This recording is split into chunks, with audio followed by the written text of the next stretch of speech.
Assalamu alaikum wa rahmatullahi wa barakatuh. Bienvenue, revenons sur les faits marquants qui ont fait l'actualité ces 7 derniers jours. Au programme de cette édition, un sommet riche en avancées médicales, décisions souveraines et enjeux énergétiques majeurs sur le continent et à l'international.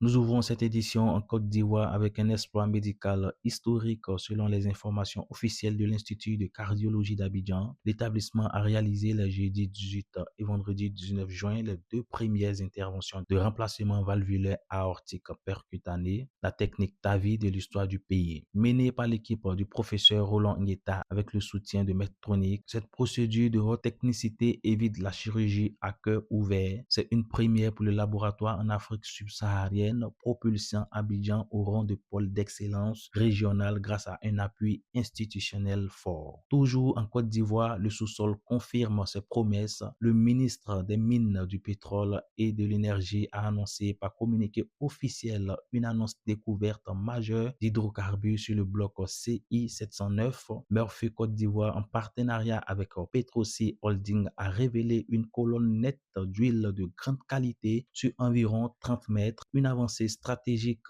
pour l'ambition nationale d'intégrer le top des producteurs africains d'ici 2035. Au Burkina Faso, une nouvelle réglementation stricte pour les étudiants. D'après le compte-rendu du Conseil des ministres, le gouvernement impose désormais une autorisation préalable obligatoire du ministère de l'Enseignement supérieur pour toute étude à l'étranger. Que l'étudiant soit boursier ou qu'il s'autofinance, l'objectif affiché par le ministre Adjima Tiombiano est d'assurer un meilleur suivi et une meilleure insertion au retour. En Guinée, le vent de l'industrialisation souffle sur le secteur aurifère. Selon le communiqué de la direction de la communication de la présidence, le président Mamadi Doumbouya a réuni les acteurs de la filière pour sceller la fin de l'exportation de l'or brut.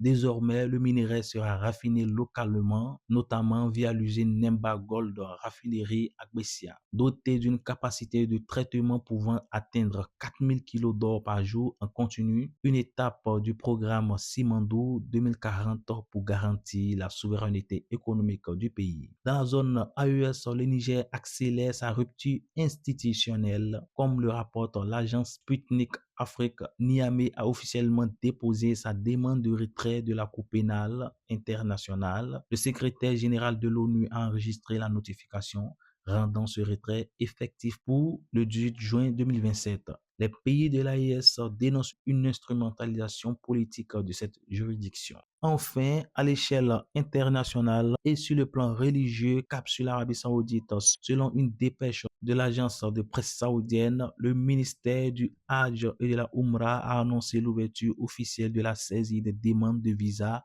pour la nouvelle saison de la Umrah. Cette rentrée spirituelle s'accompagne de nouvelles fonctionnalités de traçabilité numérique directement intégrées sur l'application Nusuk, un déploiement technologique destiné à faciliter l'organisation et l'accueil des millions de pèlerins attendus. C'est la fin de cette revue hebdo. Merci de nous avoir suivis. Informez-vous avec recul et discernement. Prenez soin de vous. À samedi prochain, Inch'Allah.